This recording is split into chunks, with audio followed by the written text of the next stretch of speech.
one little skull in the center of each block. So I made this one a little different.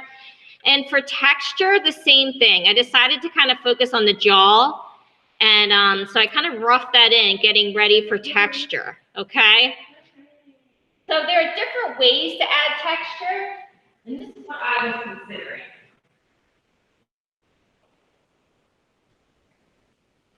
So I don't know if this is wet enough, pretty enough. So I just wanted to show you, I'm going to practice on another piece of paper. Again, when I was working on thick and thin lines, I started practicing in my sketchbook first before I made that. So if you look back at my sketchbook, I mean, there's all these different skulls I sort of worked on getting to certain points.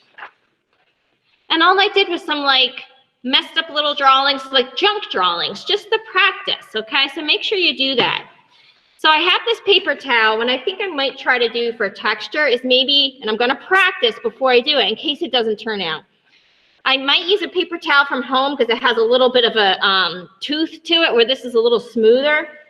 What I might do is add like texture this way. See, it's just not toothy enough. And maybe add like a little bit of background and maybe for like the shadows, add some texture that way, I was thinking. You can also use a marker.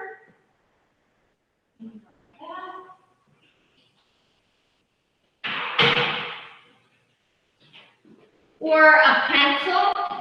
And let me grab a marker. So you might want to use texture and apply it as maybe like a kind of like a pattern. And maybe you have like swirls or something that makes your texture. And maybe you want it not on the skull, maybe it's behind the skull. Or maybe you want texture similar to cross-hatching. And you want to add texture that way. What's that, Paige? You're working on cross-hatching now? So there's many different ways to add texture to make it look like it has a little bit of a tooth and make it look like it's smooth. You may want to, let me grab my watercolors again. I like that. Yes, I like that view. This is looking really nice. That's my man. Little artiste. I'm just going to bring my watercolors over to the table. So maybe you want the texture to look more smooth. And again, I'm using black and white for these initial skulls. And then when I get to my sugar skull, I'm going to make a color one. But just practice. So, you know, let me see. This might be too dark. Water it down a little. Maybe I want this skull to appear smooth, so I want to smooth out that texture. Maybe I want it more like adding texture this way. And I want it smooth.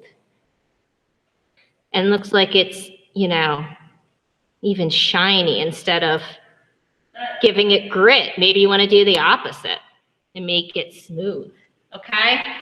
So there's so many different ways to add texture. I got to figure it out. So I'm going to do some practicing on my own.